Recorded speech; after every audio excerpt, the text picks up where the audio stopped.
Bonjour à tous, bienvenue pour ce troisième épisode des Kesako Data. Je me présente, Stéphane Verdier, directeur du pôle Data Management chez Quenzeo. Aujourd'hui, je vais vous parler de comment réussir un projet Master Data Management.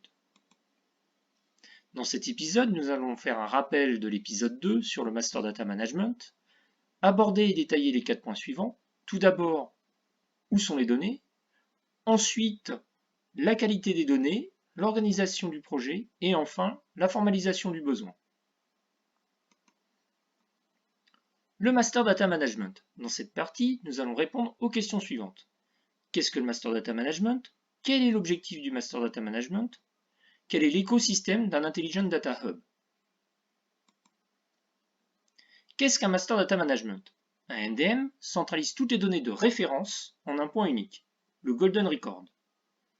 Un MDM propose des processus de standardisation, de normalisation, de consolidation, de nettoyage des doublons, de propagation et de traçage des données de référence pour une entreprise. Un MDM propose aussi des outils de reporting et de découverte de la donnée, de l'exposition de services de création, modification et consultation des données. Quel est l'objectif du Master Data Management? Son objectif, c'est premièrement, centraliser, standardiser, réconcilier, publier une information qui correspond au business de l'entreprise. Deuxièmement, c'est simplifier la prise de décision métier sur les nouveaux besoins et faciliter sa mise en place dans l'organisation. Mais aussi, simplifier la prise de décision côté équipe IT sur la rationalisation des échanges et l'homogénéisation des données. Troisièmement, enfin, enrichir l'information grâce à un processus de certification qui correspond aux besoins définis par le métier, c'est-à-dire standardisation, normalisation, vérification des informations et publication du point de vérité. L'Intelligent Data Hub est le nouveau terme pour parler du Master Data Management. Quel est l'écosystème d'un Intelligent Data Hub? En formant un hub de données, l'outil permet de contrôler le flux de données de référence, de l'enrichir, d'améliorer sa qualité et d'instaurer des moyens de gouvernance. Le hub permet de disposer d'une vision complète et coordonnée des données de référence au sein de l'organisation de l'entreprise. Il offre les moyens de pouvoir diffuser ou d'orchestrer l'usage et l'actualisation de ces données. L'ensemble des briques du système d'information, aussi bien opérationnelles que décisionnelles, fourniront un service bien plus efficace. Où sont les données? Dans cette partie, nous allons répondre aux questions suivantes. Quel est le nombre d'applications où la donnée est présente? Quel est le nombre d'interactions de la donnée avec le Data Hub? Quel est le type de la donnée? Quelle est l'équipe en charge de la donnée? Quel est le nombre d'applications où la donnée est présente? Si la donnée est présente dans une seule application, celle-ci ne doit pas apparaître dans le Data Hub, car cela n'apporte aucune valeur ajoutée. En revanche, si la donnée est présente dans plusieurs applications, celle-ci sera normalisée, standardisée, complétée, vérifiée, homogénéisée et centralisée par le Data Hub pour être diffusée au système d'information afin d'apporter de la valeur ajoutée.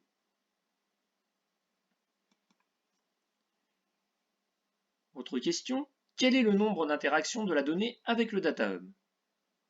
Si la donnée transite plusieurs fois par jour, afin d'être stockée dans les différentes applications, ce n'est pas une donnée de référence. Et celle-ci ne doit pas être présente dans le Data Hub. En revanche, si la donnée transite ponctuellement, en cas de modification, et que celle-ci est stockée dans plusieurs applications, alors la donnée doit être présente dans le Data Hub.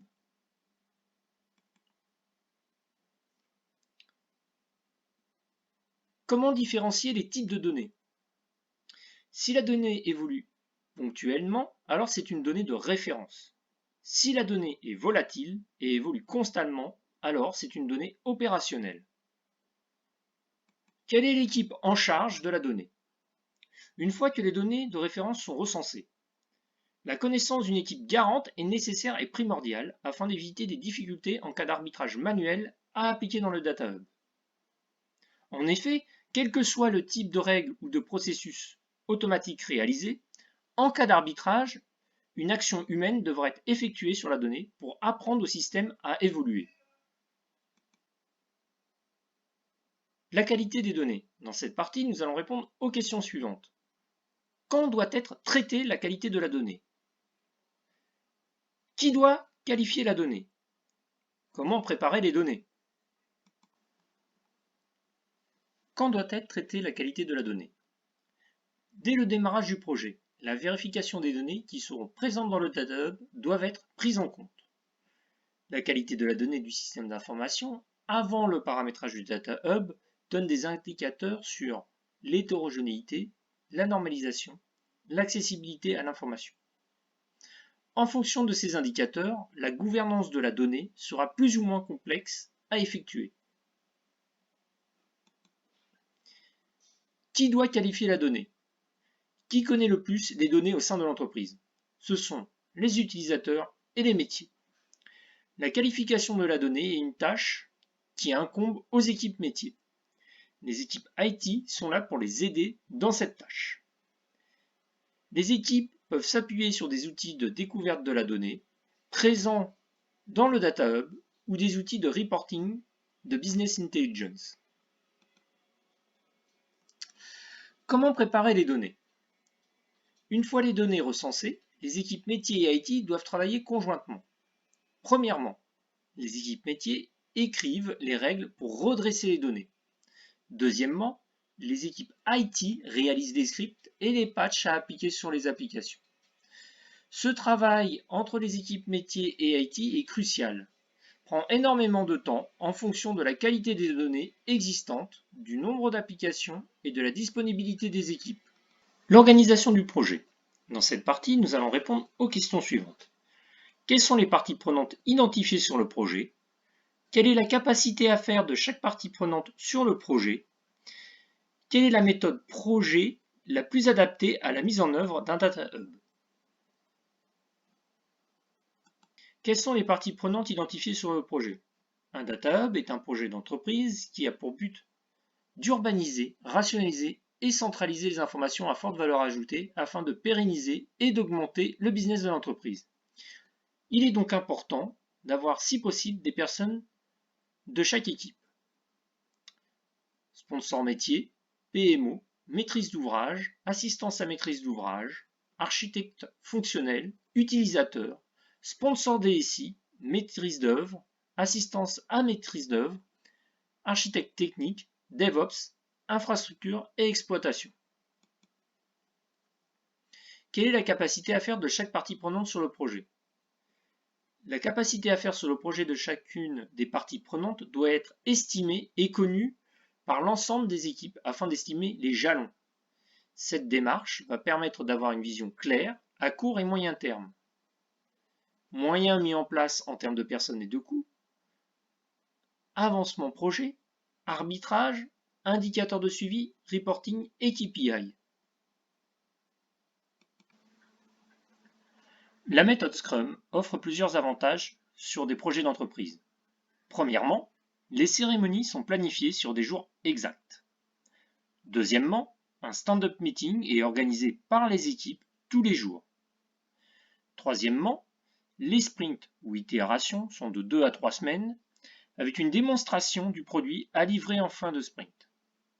Quatrièmement, pendant les sprints, les équipes métiers avec leurs product owners écrivent les user stories, les fonctionnalités, qui seront implémentées par les équipes Scrum sur le sprint suivant.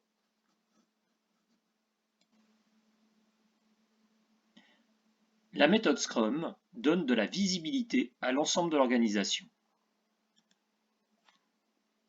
Si l'entreprise ne connaît pas cette méthode, il est conseillé de faire appel à un coach agile.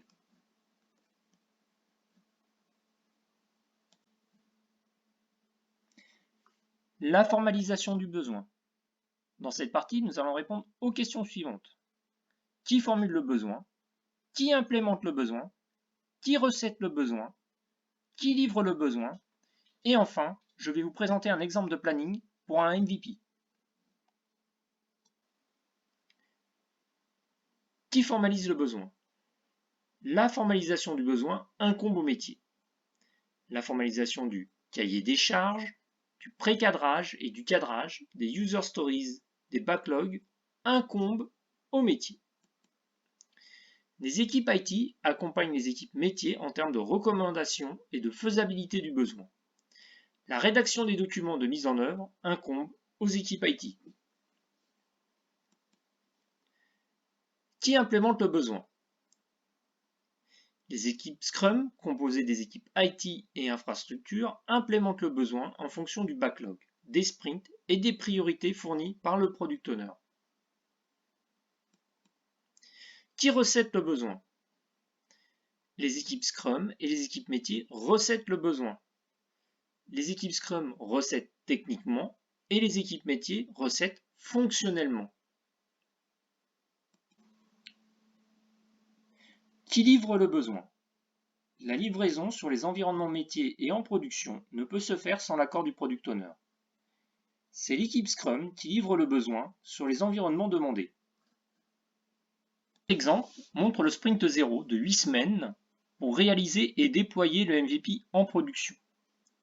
Un MVP permet de mettre en production un périmètre restreint du projet afin d'éprouver le Data Hub dans son nouvel écosystème et ainsi adapter les différents paramétrages ou réglages pour le rendre plus optimum.